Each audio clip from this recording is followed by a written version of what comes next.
आपको गलती करते समय में प्रभु पकड़ता है। कल मैंने आपको बताया, ये एकदम पकड़ना शुरू नहीं करता। प्रभु मौका बार बार देता है, कितना देर तक भागता है। प्रभु प्यार से देखते रहते हैं। आपको क्यों पकड़ता है? क्योंकि आप यीशु के लहू के द्वारा शुद्ध हो गए। शैतान को एक बार भी शुद्ध नहीं किया, और शैतान को इसलिए बनाया आपको परखे। शैतान अपना काम कर रहा है, जिस काम के लिए उसको बनाया गया,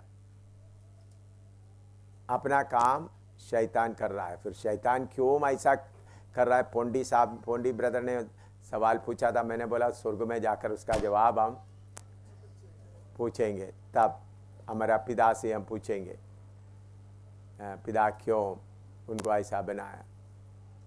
तो आपको क्यों पकड़ते हैं? आप अपने अंदर का शारीरिकता के कारण भागते हैं। तो हमारा पिता, प्रभु हमारा पिता होने के कारण बच्चा बर्बाद होने के लिए पिता नहीं चाहता। पिता आपको पकड़कर सजा देकर भी कोशिश करेंगे। सजा देने से पूरा आप ठीक होंगे करके नहीं। प्रकाशित वाक्य में हम देखते हैं, परमेश्वर जब पृथ्वी के लोगों को सूरज का गर्मी और बाकी द्वारा सजा देना शुरू किया, फिर भी उन लोग परमेश्वर की ओर नहीं मोड़ता, बल्कि क्या करता है? परमेश्वर को और निंदा करता है। प्रभु सजा देकर के देखते हैं कि आप ठीक हो सकता है या नहीं। तोड़कर आपको पिघलाकर आपके अंदर का बातों को निकालने के लिए प्रभु आपको मदद करता है। इसलिए आपको इसलिए पकड़ते हैं ताकि आपको किसी ना किसी तरीके से शुद्ध करें। इसलिए पकड़ते हैं, सजा देकर, आपको भागने का मौका ना देते हुए भारी सजा देकर आपका कमर तोड़कर डाल देता है, आपका पाँव तोड़कर डालते हैं एक एक को। प्रभु ऐसा सजा देकर डालते हैं ताकि आप क्या हो जाए? प्रभु में ठीक हो जाए। शैतान आपको फंसाकर जाकर क्या करेंगे? हैं? दोष लगाएंगे आपके खिलाफ। देखो, आपका बंदा ऐसा किया, उसका दो कारण हो सकता है। वो मेरा अनुमान है, अगर उनका पाप माफ करते तो मेरा भी माफ करो। वो मेरा बाइबल में नहीं लिखा है। क्यों उन्होंने दोष लगाता? देखो, आप पार्टीबाजी करता है, उनका पाप माफ करते तो मेरा भी माफ करो। ऐसा हो सकता है, वचन में उसके लिए कोई सबूत नहीं है। वो एक बात। दूसरा है, ये शैतान को दिया हुआ काम है। फंसाओ, रिपोर्ट करो। क्या करो? फंसाओ और रिपोर्ट करो। ठीक है ना? वो भी फंसाना भी काम उनको दिया है, क्योंकि शैतान भी सृष्टि है परमेश्वर का, परखने वाला। इसलिए लिखा है, नाश करने वाले को भी मैंने सृजा, बुराई को भी मैंने सृजा है।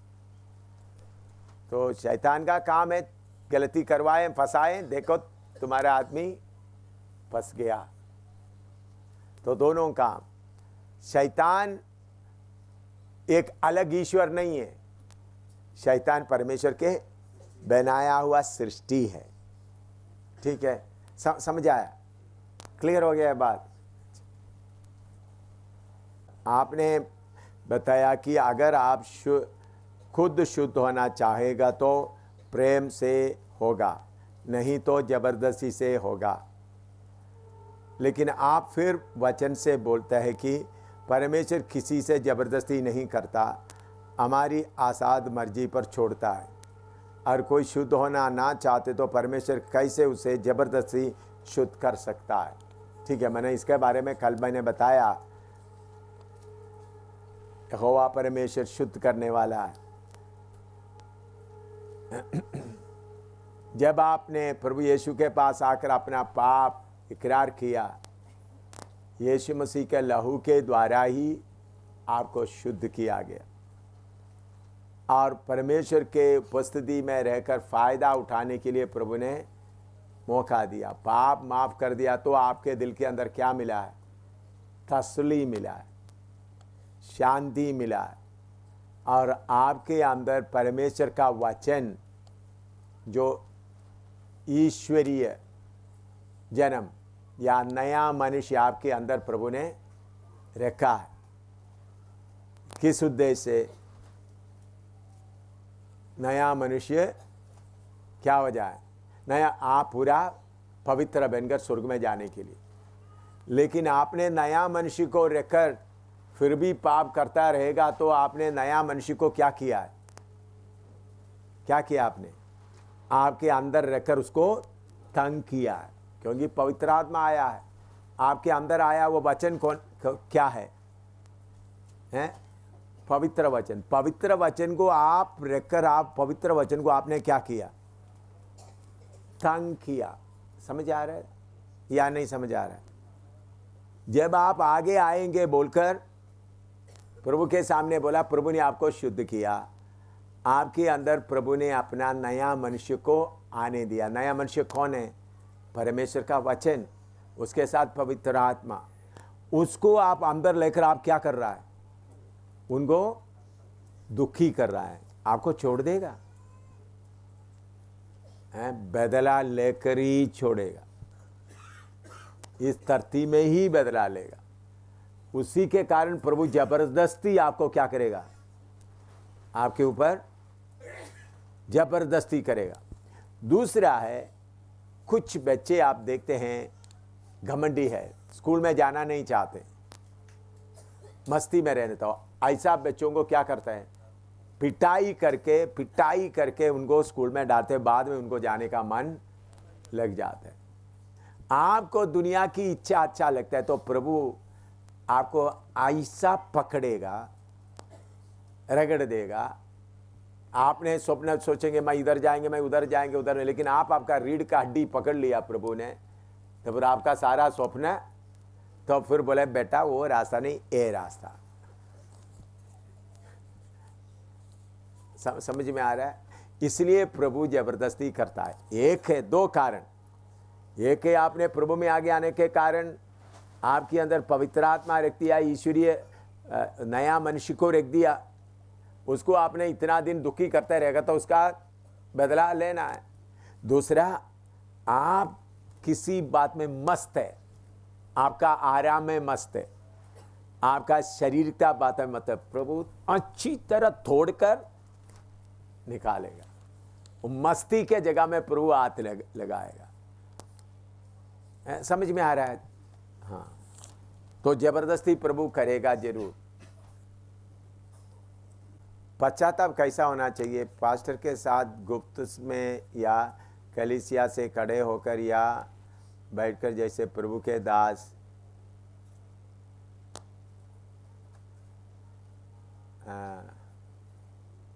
जैसे प्रभु के दास सैनी ने कलीसिया से किया, क्या पश्चाताप ऐसा करना चाहिए? देखिए, पश्चाताप के लिए यही नियम है। आपने जो पाप किया कोई पास्टर को बताने का जरूरत नहीं, सीधा प्रभु से बोलकर शुद्ध होना। लेकिन आपको बार बार वही पाप आपसे हो रहा है तो आप प्रभु के दास के पास जाकर बोलते हैं, प्रभु का दास मैंने इकरार किया लेकिन बार बार मेरे से ये पाप हो रहा है, आप मेरा मदद करो, मैं कैसा इससे निकलूं, मदद करो। तीसरा, सबके सामने किया हुआ पाप है तो सबके सामने इकरार करना है। गुप्त में किया हुआ कोई पाप का इकरार करने का जरूरत नहीं। आपका पाप, सब पाप जाकर पास्टर को नहीं बोलना, वो कैथोलिक में होता है। उन लोग बोलते हैं आप हमारा बिचवाई करने वाला कौन है? पास्टर नहीं, पास्टर बिचवाई नहीं। कितने लोगों को समझ में आ रहा है? आप लोग कोई भी विश्वास सेवक लोग बिचवाई नहीं बनना। तुम्हारा पाप मुझे बता दो, मैं प्रभु के बाद वो प्रभु का वचन के अनुसार नहीं है। कितने सेवकों को मालूम हो गया ये बात? किसी विश्वासी को नहीं बोलना तुम्हारा पाप मुझे आकर बोल दो, नहीं। बिचवाई सिर्फ एक ही है, प्रभु यीशु। लेकिन फिर भी अगर आप बार बार कोई खास पाप आपसे हो रहा है, बार बार हो रहा है, वो बात आप प्रभु के दास को जाकर बोलें, क्योंकि उन्होंने अपना आपका आत्मा के लिए जागता है। तो पास्टर जी ये गलती मेरे अंदर है, मैं इससे छुटकारा पाने के लिए बहुत कोशिश किया, लेकिन मेरे से नहीं हो सकता, आप मेरा मदद करें। ऐसा बात ही जाकर बोलना है। समझ में आया? आपसे आया हुआ पाप सब किसके सामने जाकर बोलना है? प्रभु यीशु से। यीशु से सीधा शुद्ध होना है। हमारा बीच वही कैथोलिक की तरह जाकर पास, कैथोलिक में है जाकर उसको क्या बोलता है, कुटना मेरे कुतर में का एक बॉक्सा जैसा रखा है, कन्फेशन बॉक्स, उसके लिए हिंदी में क्या बोलता है? जाकर पादरी उस तरह बैठेगा, इस तरह बैठेगा, वो खिड़की से देख कर मैंने ये पाप किया, ये पाप किया, उन्होंने उसको ये बोलते हैं। ऐसा काम वचन के अनुसार नहीं है। हमारा बिचवाई सिर्फ प्रभु यीशु मसीह। फिर भी आपसे कोई गलती बार बार होता है, आप अपने आप निकल नहीं सकता, आप जाकर प्रभु का दास को बोल सकते हैं, प्रभु का दास या दासी को बोल सकते हैं, मेरे से ये गलती ठीक नहीं होता, आप मेरे लिए प्रार्थना करो, बोल सकते हैं। दूसरा, सबके सामने किया हुआ पाप। पास्टर सैनी साहब को इसलिए बताया, वो बाकी सेवकों के लिए एक नमूना बन रहा था। कौन सा नमूना? प्रभु का दास पास्टर सैनी साहब ने कोई बड़ा पाप नहीं किया, उन्होंने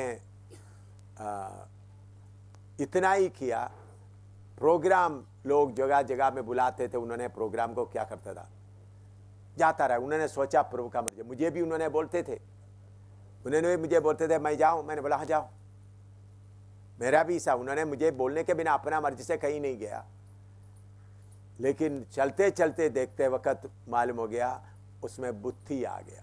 शैतान आस्था से क्या कर रहा था, बुद्धि करता। इसलिए मैंने बोला प्रभु का दास को, चुना हुआ प्रभु का दास ऐसा बर्बाद नहीं होना। इसलिए मैंने बोला जल्दी प्रोग्राम बंद करो, इधर मेरे पास आओ। तो उस बात को क्लियर कर दिया, तो ताकि आगे को कोई जिधर जिधर बुलाते उधर ना जाए, बुलाने वाला सब जगह। वही एक गलती था। समझ में आया पास्टर सैनी साहब का गलती क्या है? कभी अभी गलती तो आप लोग बोलना शुरू, पास्टर सैनी साहब ने कितना बड़ा गलती किया, क्या है? ऐसा नहीं, ये बात आप समझना, जिधर बुलाते उधर जाते थे, वो किसके अनुसार नहीं था? परमेश्वर की पूरा अगुवाई के अनुसार नहीं था। उसको रोकने के लिए प्रभु ने प्रभु का दास के लिए ऐसा एक हालत बनाया। उनको जब मैंने प्रभु को दास को बताया, प्रभु का दास ने अपना पूरा प्रोग्राम कैंसिल करके मेरे पास आए, प्रार्थना किया, बात ठीक किया, फिर आगे प्रोग्राम। अभी प्रभु का मर्जी से उन्होंने नेपाल में जाकर अच्छा काम करके आए। अभी मैं आपको फसल काम में जाना, ताकि हम अपना मर्जी से। मैं ये बात फिन्नी को भी बताया, फिन्नी का कितना प्रोग्राम कैंसिल करवाया, एकदम मैं फिन्नी को बोला ये प्रोग्राम नहीं होगा, ये प्रोग्राम नहीं होगा। फिन्नी भी आ रहा है इधर, कुछ उनका प्रोग्राम कैंसिल करवा के इधर ला रहा है। तो मैं सबके सामने इकरार करने वाला बात, अगर किसी को सामने पब्लिक में पाप हुआ तो वो झगड़ा लड़ाई बाकी लोगों को मालूम हुआ तो वो पब्लिक में बोलना है। बाकी लोग पब्लिक में बोलने का जरूरत नहीं है। बाकी बात है आप और प्रभु के साथ में सीधा संबंध में ठीक करना। आपने कहा शैतान जब शरीरता के बारे में किसी भी तरह से दोष लगाने आता है तो शैतान से कहना है मेरा प्रभु का धार्मिकता देखो वो 1000 है, लेकिन जिस दिन सेवा में आए शैतान दोष लगाते आ रहा था। अगर आप पहले यही बात बता देते तो अपना शरीरता के कारण हमको शैतान से लड़ने लड़ने में जोर लगाना नहीं पड़ता। इसका मतलब कल जो बताए तो आप आया पहले दिन ही आपको बताते तो है आसान हो जाते। ये ठीक बात है ना भाई। जब एक छोटा बच्चा नर्सरी में बैठा है, उनको बोलते ना एमए डिग्री का या 12वां क्लास का, भाई ये ऐसा है तो तुम इम्तिहान पास हो जाएंगे, फेल नहीं होंगे। तो 12 क्लास का उनको बताएगा तो उनको समझ में आएगा? नर्सरी बच्चे को समझ में आएगा? बोलो भाई। अभी आपको ये अभी भी कितना और बताने, अभी अगला हफ्ता देखना कितना आ रहा है। क्यों सारे सेवकों को बुलाया, आप देखेंगे क्या क्या आने वाला है। भाई आप अभी थोड़ा समझने लगा, पहले ये बताते आप देखने क्या है, कुछ भी पता नहीं लगेगा। थोड़ा थोड़ा थोड़ा करके आपका समझ, इतना बोलने के बाद भी आप खुद ही नहीं छोड़ रहा है। मैं एक समय था हमेशा खुदी खुदी खुदी खुदी खुदी बोलता रहा, फिर उसके बाद दूसरा आया, फिर खुदी के बाद शारीरिकता आया है, अभी और कुछ आ रहा है। तो भाई पहले बताने से आपको कुछ भी फायदा नहीं। अभी आपको समझने का थोड़ा कुछ आपका आंख थोड़ा शैतान क्या, नहीं तो पहले सोचेगा शैतान कौन है। अभी शैतान को भी देखा, शैतान कैसा फंसाता है वो भी थोड़ा मालूम हो गया। इसलिए आपको अभी बताया, अभी बात को समझ कर क्या करो, आगे बढ़ो। अभी कम से कम आगे बढ़ो, शैतान के दबाव में मत आओ। आपने बताया कि जब हमारे जीवन में गलती आती है तो हम लहू के द्वारा शुद्ध होते हैं। वही गलती दोबारा हमारे जीवन में क्यों आती है? तो क्या हमने धार्मिकता को नहीं पहना है? आपका बचपना क्या है, वो गलती क्यों बार बार करता है? बच्चे को बोलता है बच्चे इधर लैट्रिन नहीं करना, तो फिर थोड़ी देर के बाद फिर क्या करता है? मम्मी मम्मी मम्मी बोलकर उधर तुम्हारा बैठ जाएगा, किचन के अंदर ही बैठ जाएगा। एक दो बार मार दिया तो भी फिर थोड़ा बड़ा होने के बाद है इधर बैठने से गंदा होता है। तो इसी मुताबिक आप वचन पढ़कर पहचान में आएगा तो गलती के ऊपर नफरत आएगा। इसलिए प्रभु आपको बच्चा समझकर ताड़ना देते हुए चलाता है। तो एकदम आप आत्मा में जब बढ़ते बढ़ते बढ़ते गलती का, तो आप छोटा बच्चा है तो लैट्रिन में बैठ गया तो थोड़ी देर के बाद उसमें भी हाथ डाल कर क्या करना? आपने देखा बच्चा? मैंने देखा है, आप लोग शायद देखा नहीं होगा। हैं लैट्रिन करने के बाद थोड़ी देर के बाद बैठकर क्या करेंगे? वो सोचे थे यही मेरा लड्डू है।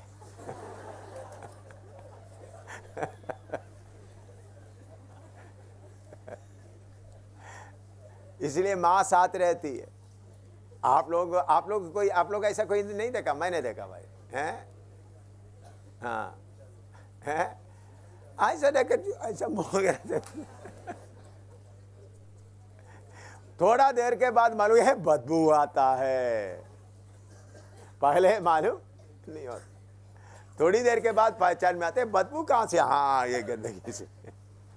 इसी मुताबिक आप थोड़ा पहचान आने से, इसलिए मैं आपको बार बार बोलता हूँ बाइबल पढ़ो। मैं हर वक्त, आप जो लोग कमजोर आते, मैंने बताया प्रार्थना करो, बाइबल पढ़ो, प्रार्थना करो बाइबल। लेकिन उन लोग बोलते हैं प्रार्थना क्यों करना है? मैं बोलता बार बार बोलता है प्रार्थना करो, बाइबल पढ़ो, क्योंकि आप बड़े, आपका गलती करने का आदत से आप पहचान में आकर उसमें से उठे। तो जब तक आप आत्मिक भोजन नहीं करता, खाना नहीं खाता, आत्मिक भोजन नहीं खाता, प्रार्थना नहीं करता, तो फिर आपका गलती करने का आदत सुधरने का सवाल ही नहीं होता।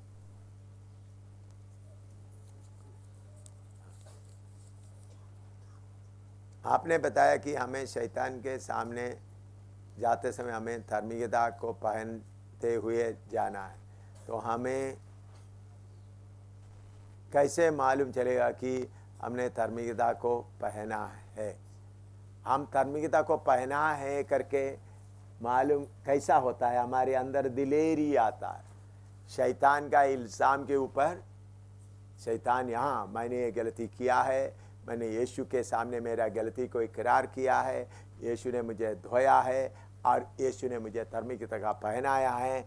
हमको दिलेरी आएगा अपने आप। हमको जैसा मैंने शर्ट पहना है तो शर्ट पहना है करके दिलेरी आता है, या शर्ट पहना है नहीं अभी भी मैं नंगा हूँ ऐसा लगता है?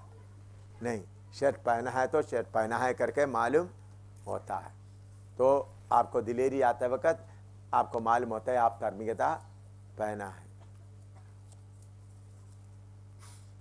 जब हम सुस्ती करते हैं तो प्रभु हमें छोड़ देता है। फिर आपने बताया कि प्रभु हमें छोड़ता भी नहीं है, ये क्या है? कल मैंने बताया ना, आप टेढ़ा मेढ़ा जाएगा तो प्रभु आपके पीछे हैं। तो इसके लिए मैं इस पहले सवाल में दिया, तो पहले आपने प्रभु के पीछे आया तो प्रभु का आशीष थोड़ा कुछ खाया, उसका हिसाब किताब निकालना है। दूसरा, आप शायद गलती करते हैं आपका सुस्ती और लापरवाही के कारण। उस सुस्ती लापरवाही को क्या करना है? पकड़कर थोड़ा आग में डालकर क्या करना है? जलाना है। पकड़कर आपको आग में जलाकर के आपके अंदर का चर्बी थोड़ा निकालना है। तो आग में थोड़ा चर्बी ज़्यादा हो गया, सुस्ती ज़्यादा क्यों है, घमंड क्यों ज़्यादा आ रहा है? चर्बी ज़्यादा हो गया। तो प्रभु वेदी में एक त्रिशूल है, ये इधर है, उसी मुताबिक आपको दिखाएं। ये त्रिशूल है, देख लेना, वो भी आप सिखाएंगे तो तब मालूम होगा। फ्लशूक, ये देख लेना वेदी में। ये जब वेदी के बारे में पढ़ाएंगे तब वेदी का ये कभी कभी आपको प्रभु क्या करे। इसलिए त्रिशूल किसके लिए है? लेकर खाने के लिए नहीं। कोई मांस जलाने के लिए रखते वक्त थोड़ा धैर्य में तो त्रिशूल ऐसे जोर से लगाकर आग में डालेगा। तो इसी मुताबिक प्रभु आपको फंसा कर किधर डालेंगे? आग में डालकर, ताकि आपका चर्बी थोड़ा निकलेगा तब, क्योंकि चर्बी से आपका आंख बंद हो गया है, पहचान नहीं हो रहा है, तो थोड़ा चर्बी पिघल कर जाएगा तो होश आ जाएगा। ठीक है ना? कभी कभी शारीरिकता इतना ज़्यादा आ गया, फिर वो खुशी ही दिखेगा, बाकी बातें नहीं दिखेगा। आपने बताया था कि यीशु ने हमारे लिए कीमत दिया है। परमेश्वर हमें छोड़ेगा नहीं, बल्कि जबरदस्ती हमें शुद्ध करके लेकर जाएगा। हम तो यह चिंता करते थे कि हम स्वर्ग में जाएंगे या नहीं। चलो इतना तो मालूम चल गया कि परमेश्वर हमें धक्के से ही सिद्ध करेगा और लेकर जाएगा। तो क्या हम अपनी चिंता करनी छोड़ दें? आप बताएं, आपने तो हमारी चिंता ही खत्म कर दी। और एक बार पढ़ो, अच्छा है। माइक में पढ़ने, ठीक है, माइक दे दो। Praise the Lord. इसका गलत अर्थ नहीं लीजिएगा। आपने बताया था कि यीशु ने हमारे लिए कीमत दिया है। परमेश्वर हमें छोड़ेगा नहीं, बल्कि जबरदस्ती हमें शुद्ध करके लेकर जाएगा। हम तो यह चिंता करते थे कि हम स्वर्ग में जाएंगे या नहीं जाएंगे। चलो इतना तो मालूम चल गया कि परमेश्वर हमें धक्के से सिद्ध करेगा और लेकर जाएगा। तो क्या हम अपनी चिंता करनी छोड़ दें? आप बताएं, आपने तो हमारी चिंता ही खत्म कर दी। स्वर्ग में जाएंगे या नहीं, ये चिंता पूरा छोड़ दे। जब आपने प्रभु यीशु मसीह को उद्धारकर्ता करके स्वीकार किया, आपके अंदर प्रभु का वचन आ गया, तो प्रभु आपको जरूर लेकर जाएंगे। इसका मतलब ये नहीं पाप करके आपके अंदर का वचन का बीज आप निकाल देगा तो फिर क्या नहीं होगा, आप स्वर्ग में नहीं जाएंगे। उदाहरण के तौर पर आप हिंदू धर्म से आए, मूर्ति पूजा कर रहे थे, या रोमन कैथोलिक से आए, यीशु के पीछे निकल कर चल रहा है, तो आपके बीच में गुस्सा आता है, जलन आता है। ऐसा मनुष्य का स्वभाव का, शरीरता का गलती आता है, वो बातों को प्रभु आपको जबरदस्ती से हल करेगा पकड़ के। लेकिन फिर भी आप दोबारा मूर्ति पूजा करने के लिए मंदिर में जाकर बैठ गया तो फिर नहीं हो सकता। पढ़िएगा इब्रानी 6 का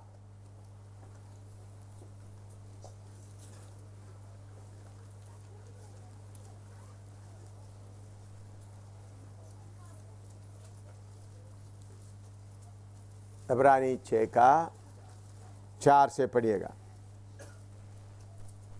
4 से 8 तक। इब्रानी 6 का 4 से 8 तक पढ़िएगा।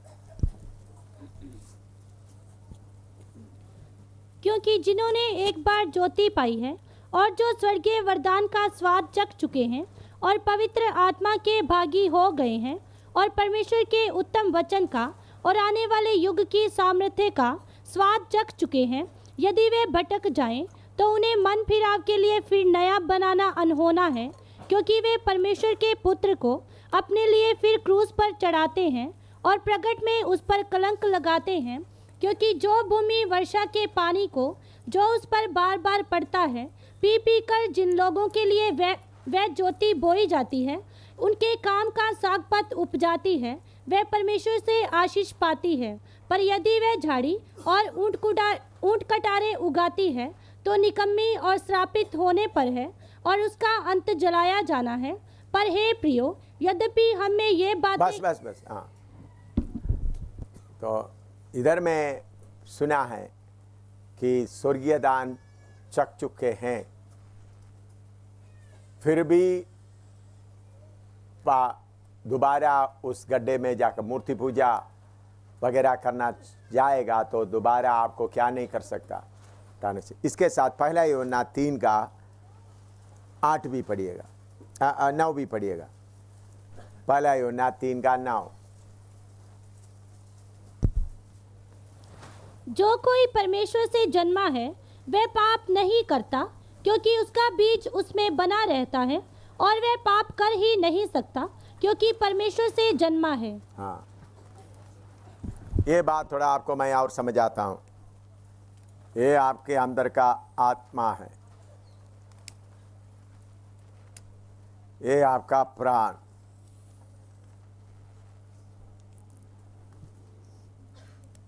ये आपका शरीर है।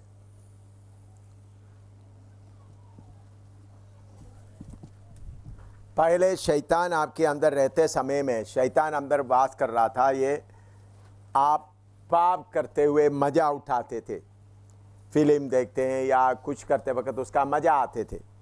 लेकिन अभी आपने यीशु मसीह को कबूल कर दिया तो ये शैतान अंदर से निकल गया, प्रभु का उपस्थिति आपके अंदर आ गया, पवित्र आत्मा आ गया, परमेश्वर का वचन आ गया।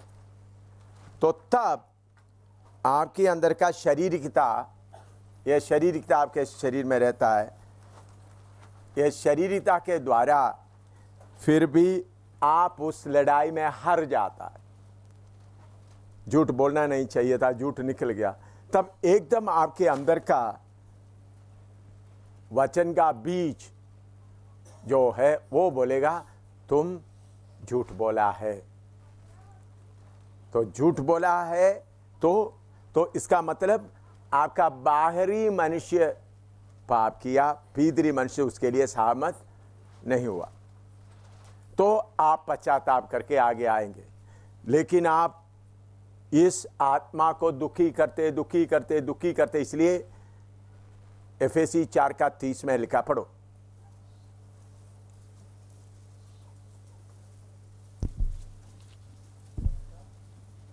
हाँ, परमेश्वर के पवित्र आत्मा को शोकित मत करो। परमेश्वर की पवित्र आत्मा को शोकित मत करो, एफेसी 4 का 30। हाँ, पढ़ो। जिससे तुम पर छुटकारे के दिन के लिए छाप दी गई है। हाँ, देखिए आपके अंदर का पवित्र आत्मा है, उसको आप बार बार दुखी करते जाएगा तो ये पवित्र आत्मा क्या हो जाएगा, निकल जाएगा, फिर आपको उम्मीद नहीं है। तो पवित्र आत्मा जब तक कि आपको गलती का एहसास होता है, उसका मतलब आप स्वर्ग में जरूर जाएगा। गलती के एहसास क्यों हो रहा है? अंदर का पवित्र आत्मा आपको बोलता है गलती कर दिया ठीक हो जाओ, गलती कर दिया ठीक हो जाओ, गलती कर दिया ठीक हो जाओ। लेकिन पवित्र आत्मा आपसे हट गया, बार बार गलती करने के कारण हट गया, तो फिर आपको क्या नहीं होगा? गलती का एहसास नहीं होगा। पवित्र आत्मा हट जाए तो जब फिर भी आपका शारीरिकता बार बार करता है तो प्रभु आपको थक्के में आग में जलाएगा। आपका इस शारीरिकता को आप प्रभु क्या करेगा? जबरदस्ती दुखों द्वारा, कष्टों के द्वारा, बीमारी के द्वारा आपका शारीरिकता को प्रभु क्या करेंगे? अच्छी तरह रगड़ेंगे, रगड़ के तक्के से तक करके आपको लेकर जाएंगे। समझ में आया ना? अभी ये सवाल का जवाब मिल गया ना? है तो अगर आपको पाप करने के बाद भी कोई फर्क नहीं पड़ता तो उसका मतलब क्या है? आपके अंदर से पवित्र आत्मा चली गए। तो इसलिए जब तक आपको कोई गलती क्या, हाँ मैं गलती क्या का एहसास होता है तो याद रखना आप जरूर किधर जाएंगे? स्वर्ग में जाएंगे। लेकिन दुल्हन बनना तो सिद्ध होना पड़ेगा।